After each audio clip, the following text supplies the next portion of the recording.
Next, I am pleased to introduce to you Carolin Nehmé from IOM. She will be talking about how to facilitate migration as adaptation to climate change, right? You're welcome. I don't know if it's working. Hello, hello? Yes, Better? now it's working. Okay. If I move, let me know if you don't hear me anymore.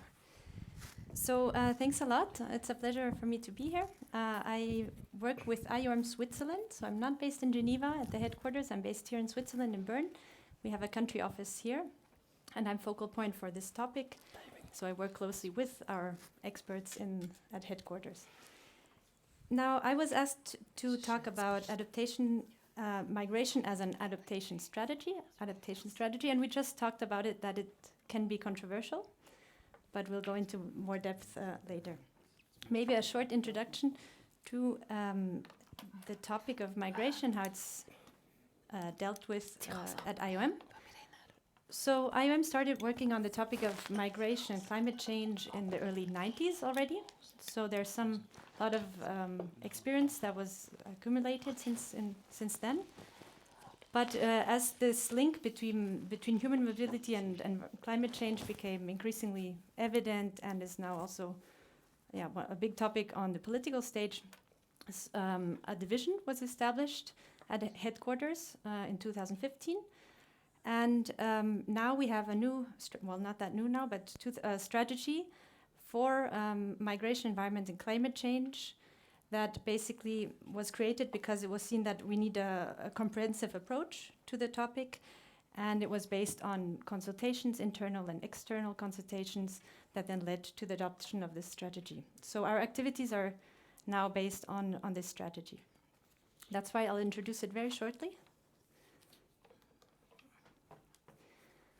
Here's the strategy mission statement, which I will not read, but maybe just link it to some of the key principles that IOM works with and that are part of this strategy. First of all, the rights-based approach to migration, also in this context as in others. Then the innovation and effective approach to migration governance. So migration governance should make it possible that migration is safe, orderly, regular, for the benefit of all.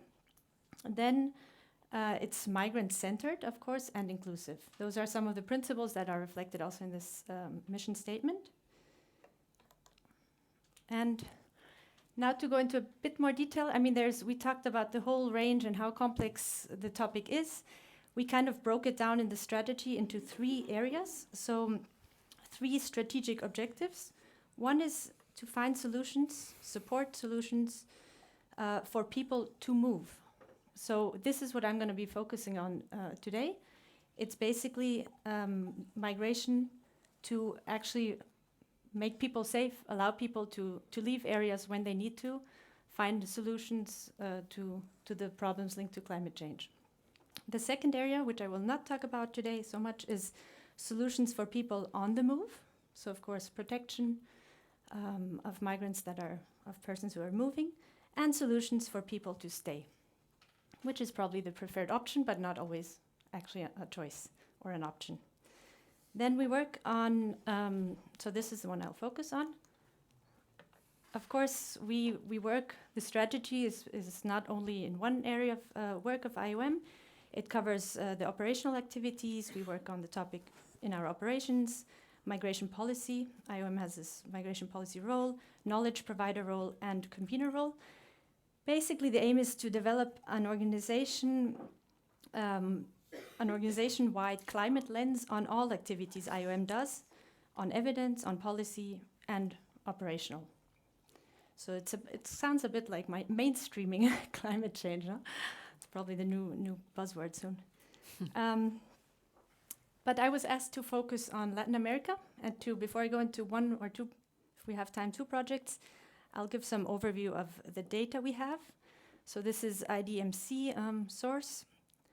In Latin America, there is environmental mobility in the whole region, and it takes various forms. So we have forced movement, of course, and displacement. We have migration, so meaning movement with a higher agency where people actually choose to move or can still choose to move. Then we have planned relocation.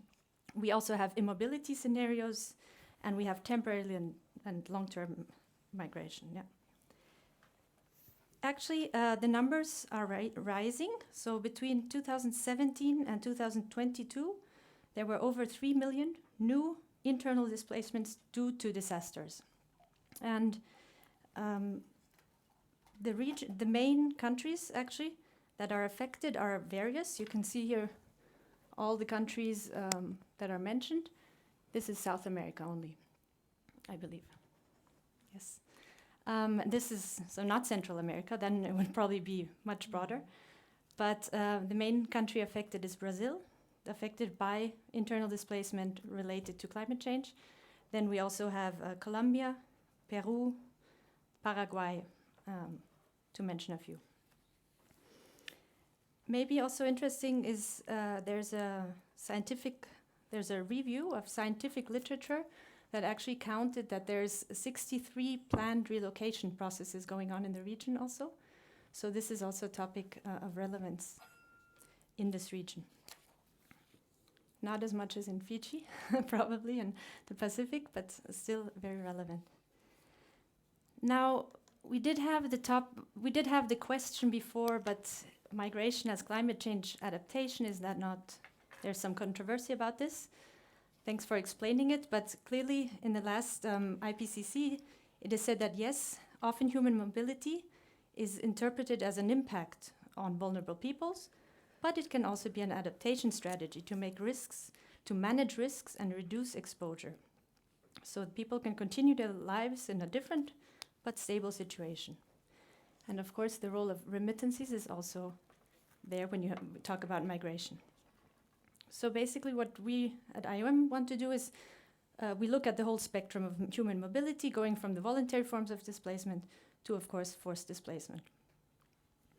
An example from the region here is that we have actually 3 national adaptation plans in Latin America. This is Argentina, Guatemala, Ecuador, and they do mention migration, but only from the perspective of preventing forced migration. So very few of those, the examples or discussions are actually linked to migration as a form of adaptation. So IOM has been working on this topic for many years, and this is also on global level, but also in Latin America. And I think Carolin mentioned a few of those possible migration pathways, as we call it. So these are all examples of projects IOM has done, where migration was seen as an adaptation strategy. So one example are measures that promote rural to urban mobility to ensure that there's a sustainable provision of services in urban areas, basically prepare for to better be able to actually receive those migrants and give them a sustainable also future then, if it's a long-term migration. Then targeted skills training to affect communities to support better migration outcomes, to prepare them if they have to leave, if this is the option or the choice they take, how can they best be prepared and make it work for them. Develop also regular labor migration pathways. So there were examples of humanitarian visas. Argentina gave a humanitarian visas to populations from, I think it was Peru, affected by a natural disaster, so allow them to move temporarily into Argentina. Then we have other examples of temporary labor migration agreements. This was, an example is from 2011 actually, from Colombia to Spain, where affected people by natural disasters were given the opportunity to work in Spain for a while and go back. It has its downfalls, of course. It has its criticism. There's not always a good solution, but it's sometimes a solution, or one of the ideas that came up to support migration as an adaptation strategy. And what I'm going to talk about more now is the 2 last topics. So planned relocation frameworks. This is going to talk about a project in Belize here, and integrate human mobility in national policies. And then there's also discussions on developing regional free movement protocols. This is more on a policy strategic level. Voila. So now coming to my example of Peru. This is a project that ended in 2023. The main objective was to contribute to a holistic management of climate migration in Peru and to strengthen adaptation strategies by the Ministry of Environment. And the background of this is that Peru passed a law in 2018 on, it's called Framework Law on Climate Change, that was followed then by regulations in 2019. And the aim of the government was to have a strategy on climate change. But how to, basically the idea is how can we support this strategy and actually operationalize these laws and regulations that now exist. So we're working with the government here. And the starting point was to do some field research in different areas of Peru to better understand and also have the data. I don't know if we did the research the way it should have been done, but there was some field research done to understand how are actually the communities, and especially indigenous communities, already now coping with climate change. How are they migrating? What are the patterns? What are the reasons? Do they come back? Who migrates, etc. So this was done as a starting point to better understand those dynamics. Then there were a range of workshops done in different regions to gather input on actions that are required by the government entities. So talking to the community, saying what would help actually for you to, if you migrate, maybe to prevent migration, but if you decide to migrate to make it work better, are there skills required? How can you better be prepared? Is there a knowledge gap on where to go? What you need more? And so these workshops actually allowed to gather the inputs from the communities and also create a better ownership of the process, because it involved local level governments, and so it was on national level, on local level, and on community level. And then this ended, and this then resulted in the development of a technical document of the action plan to prevent and address forced migration caused by the effects of climate change. Now, this is a project that, as all projects, had some difficulties that maybe are lessons learned for other projects. But maybe let's start with the positive. So the positive thing here was that it was based on law. So it was based on a legal framework which actually allowed this good cooperation between the different ministries. So that always helps, for sure. It was also one of the good outcomes was also to better understand these indigenous communities, for IOM to understand and the government to understand what the dynamics are there. However, the challenges, I would say, were that the government, I think, changed 3 times in the period of this project. And then the focal point changed within all the ministries. Then it's basically starting again on zero. And then also the priorities changed. Sometimes priorities change when governments change. So you always have to adapt to this. And I guess also the idea that a national strategy could be adopted quickly based on, was a bit of a mistake. It takes much more time than I think IOM or this project actually thought.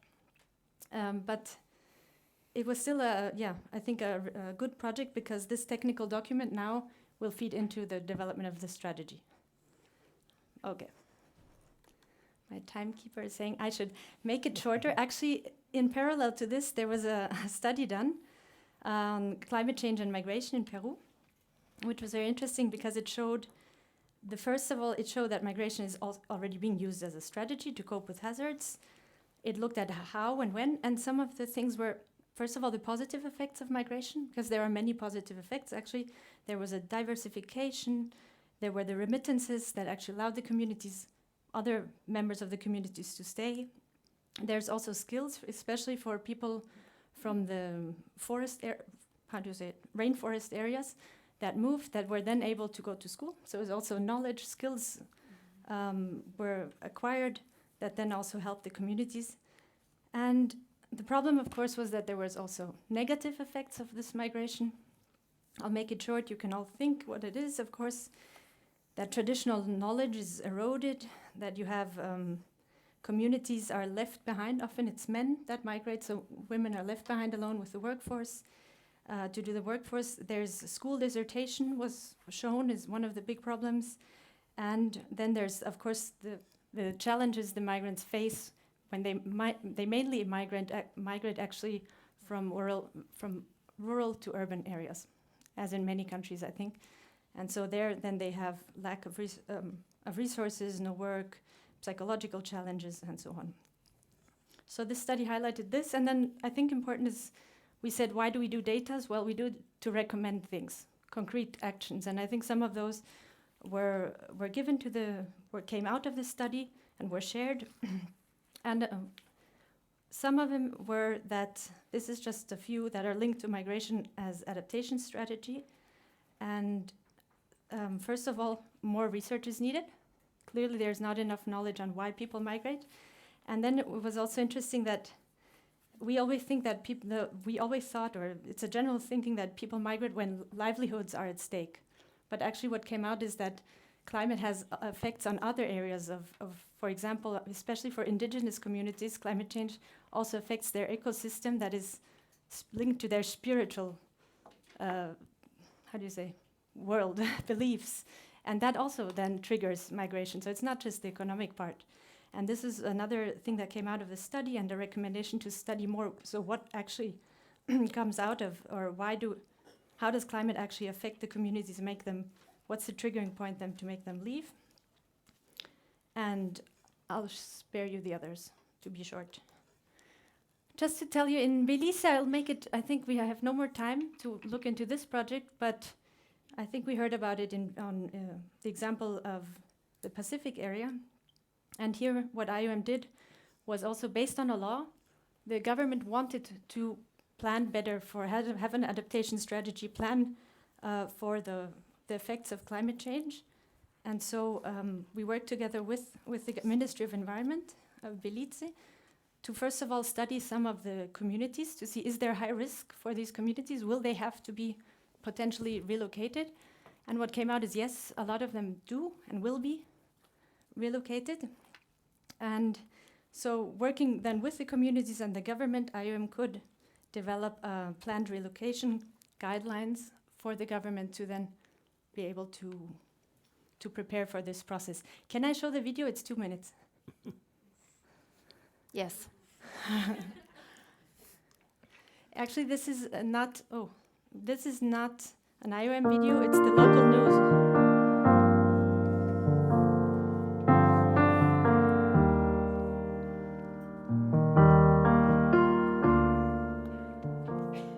One of the extremes of climate change is the impact it has on coastal communities.